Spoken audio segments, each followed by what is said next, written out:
ఎందుకు చెప్తున్నామంటే ఇందాక సార్ మీకు చెప్పడం జరిగింది, ఒక పేపర్ క్లిప్పింగ్ చూపించి గాంజా చాక్లెట్స్ చూపించారు.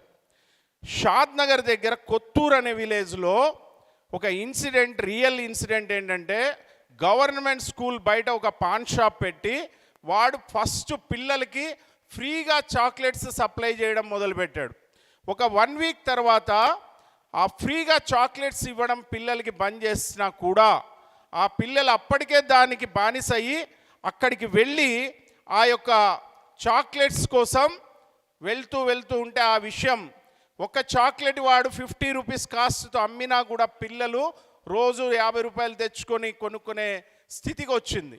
ఆ విషయం తెలుసుకున్న హెడ్ మాస్టర్ గారు అక్కడి నుంచి వెంటనే మాకు ఇన్ఫర్మేషన్ ఇస్తే మా టీం వెళ్ళి చెక్ చేసి పట్టుకుంటే 5,000 చాక్లెట్స్ దొరికినాయి.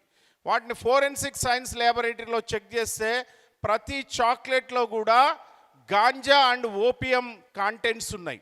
అవి సీవియర్ డ్రగ్స్ కాబట్టి ఇమ్మీడియట్గా దాని ఇన్వెస్టిగేషన్లో మనం ముందుకు వెళ్తే మన దేశంలో దాదాపు 5 మ్యానుఫ్యాక్చరింగ్ యూనిట్స్ మన స్టేట్ కాకుండా మధ్యప్రదేశ్, ఉత్తరప్రదేశ్, బీహార్, హిమాచల్ ప్రదేశ్ అండ్ రాజస్థాన్లో మేము ఐడెంటిఫై చేయడం జరిగింది. వాటిని మా టీమ్స్ వెళ్ళి అక్కడ వాటిని క్లోజ్ చేయించి వాళ్ళని అరెస్ట్ చేసి ఇక్కడ తీసుకొచ్చి జైల్లో పెట్టడం జరిగింది.